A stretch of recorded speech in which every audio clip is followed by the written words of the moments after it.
Hi, I'm Justin from Dollarwise Gamers, and this is Dollarwise Bundle Breakdown, and today we're looking at the Humble Arma Bundle.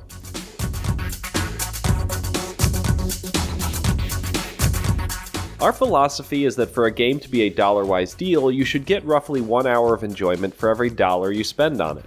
Humble Bundle is a great way to get some cool games for cheap while supporting charities and developers. I currently choose to support Doctors Without Borders. What we're going to do is check out each tier, what games it offers, and whether or not we think it's a Dollarwise deal. There are time codes in the description if you want to look at a particular game or tier, so let's dive in. The first tier starts at only $1 and includes the games Arma Cold War Assault, Arma Gold Edition, and Arma Tactics.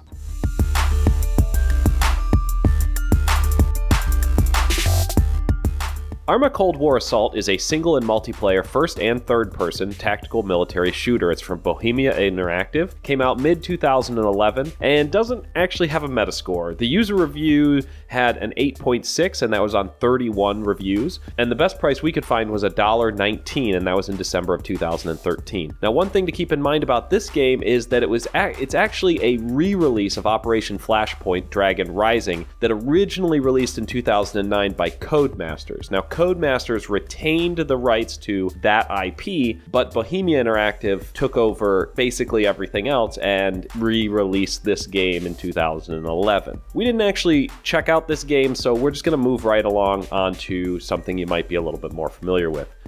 Arma Gold Edition.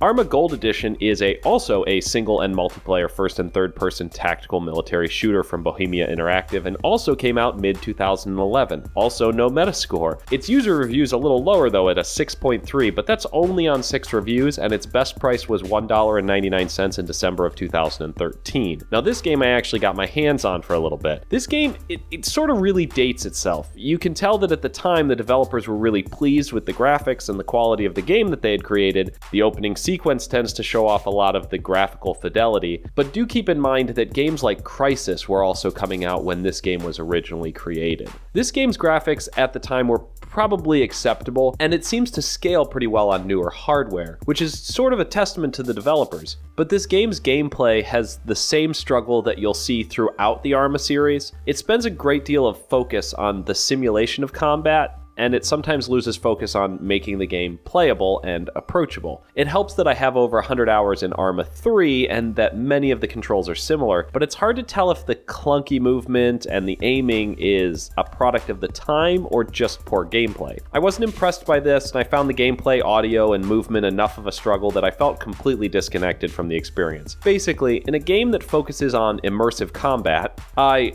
to coin a phrase, found my lack of immersion disturbing.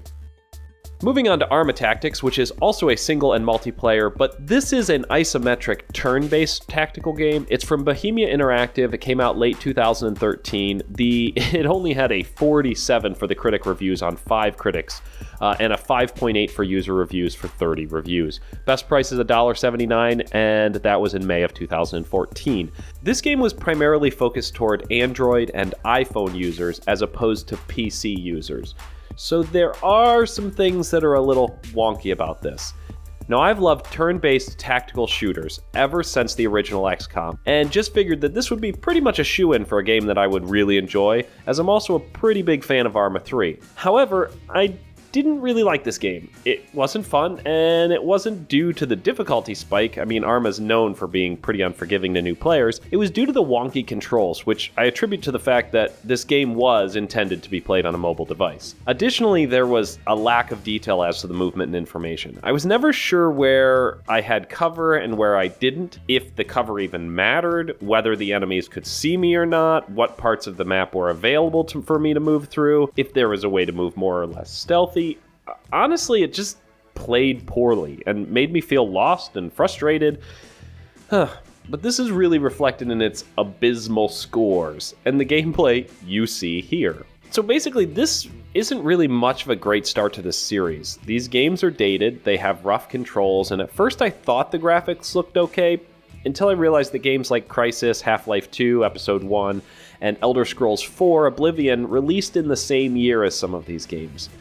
Now, we all agree that graphics don't make games. They help, for sure, but a solid story and good gameplay will carry a game much farther than a game that looks beautiful. Since the gameplay for these games really aren't fun, I'd probably stay away and skip this tier. Now, the second tier is based on an average donation, and it currently sits at $13.44, and that includes the additional games, Arma 2, as well as all of its downloadable content, as well as Arma 2 Operation Arrowhead, which is a standalone expansion for Arma 2.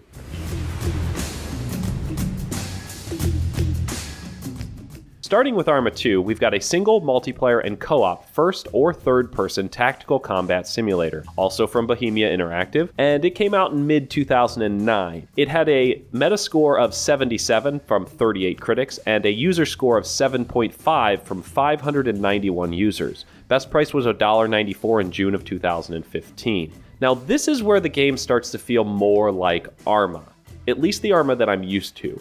I still feel lost most of the time, but the team at Bohemia has learned from past mistakes, and except for a few bugs, which is pretty common to Arma games, you can really tell that they made some major improvements on the movement, the gameplay, the graphics, and the general fun from its first Arma to this one. Arma 2 is also what gave us the DayZ mod, which still has a strong, vibrant community, and even launched the DayZ standalone spin-off, which seems to have stalled a bit in development, but as it's a survival game in early access, that's mostly par for the course. Okay, everybody, let's buckle up for the downloadable content and the expansion. I'm not going to play every single one of these downloadable contents from this tier, but suffice it to say that the additional downloadable content add more assets to the game, and the Operation Arrowhead is a standalone expansion. Arma 2 Operation Arrowhead, which is the standalone expansion, it came out in mid-2010, had a Metascore of 73 from 29 critics, and a user score of 8.1 from 191 users. Best price was $1.24 in December of 2012. Arma 2 British Armed Forces downloadable content came out also in mid-2010. That had 2 critic reviews of 85 and 60, giving it an average of 72.5. The user reviews was a 7.1, and that was 9 reviews. Best price was $1.34 in June of 2015. Arma 2 Private Military Company downloadable content came out late 2010, has no critic reviews, has only 5 user reviews for a 6.8, and has a best price of $1.34 also in June 2015. The final downloadable content for Arma 2 is Army of the Czech Republic, and that came out in late 2012. It only had 1 critic review of 85 and has no user reviews. Best price of $1.34 in June of 2015. Now, if all that weren't enough, the game has multiple endings, a mission editor, full squad command support, and even the ability to command multiple squads using the map and the high command system. But don't buy this tier, and I'll tell you why. Because of Tier 3. Arma 3 and everything it has to offer.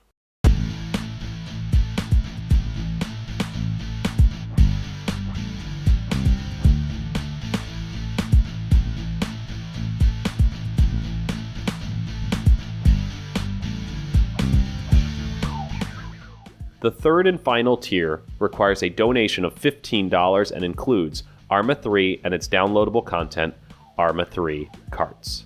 Arma 3 is also a single, multiplayer, and co-op first or third-person tactical combat simulator from Bohemia Interactive, came out early 2013. Critic reviews of 74 from 38 critics, and a user review of 7.4 from 878 users. Best price ever, $19.99, and that was in December of 2016. The Arma 3 Karts downloadable content, also same information, came out mid-2014. Best price for that one is 99 cents in December of 2016. So let me explain something. This type of game has never been my jam, to be honest, but it afforded me a supreme opportunity to play in multiplayer games with friends of mine from the Casual Shenanigans podcast. You can check out their link in the underbar. I've been interested in the Arma series due to my knowledge of DayZ, but I had never been that interested in combat simulators until I started playing with the Casual Shenanigans crew. Over time, I've grown to love, and at times hate this game, But honestly, it's not why I play. I play to have fun with a large group of people I love talking to and being around, even if it is just over the internet. This game has a strong modding community, and it is very impressive graphics, though some of the animations are a bit lackluster, and the number of scenarios that exist to play through are virtually limitless. Not to mention that its editor means that, should you choose to venture up the steep learning curve, you can make scenarios and missions you can run with your friends. There are countless numbers of communities to get involved with and grow relationships and friendships. So what do I mean by all this? Arma is not easy to get into, but Arma 3 is by far the easiest. It's also super cheap at only $15, and potentially you will easily get over 15 hours of entertainment with this game, most likely more, but it's dependent on a few things. 1. Find a group of people to play this game with. Bonus, if they are accepting and love teaching new players this game. 2. Play through the campaign on Recruit. It's pretty fun, and it gets you used to the controls. Number 3. Check out the modding community and find the best mods that help streamline this game. If you need some suggestions for mods, comment below and I'm sure I or someone else will help you out. In general, this means that you can leave off Tier 1. The games really aren't that entertaining. I would say get Tier 2 because Arma 2 is very good, has the DayZ mod and a strong modding community, but since it's less than $2 more to tack on Arma 3, if you're thinking about buying Tier 2, just buy Tier 3 and get the best example of Arma for the best price it's ever had. Now, if you enjoyed this video, please don't forget to thumbs up this video, and if you want to see more, don't forget to subscribe. If you have any suggestions for bundles, bundle sites, or games that you would like to get the Dollarwise seal of approval on, shoot us a message on our website, dollarwisegamers.com, or just comment on this video. As always, thank you for sticking around all the way to the end. As you can see on the screen, I have a lot of games to give away. I want to give these games away to people who comment on my videos, or send me messages, give me suggestions, things like that, as kind of a thank you for being part of the community. So if you just take the time to comment, email, or tweet at us with your thoughts on this bundle, or any bundles you'd like to see a review on, we'll choose 1 to 10 people and give each of you one of the keys of your choice. So take a moment to just scroll down and shoot us a comment. Thanks again, and as always, enjoy your existence.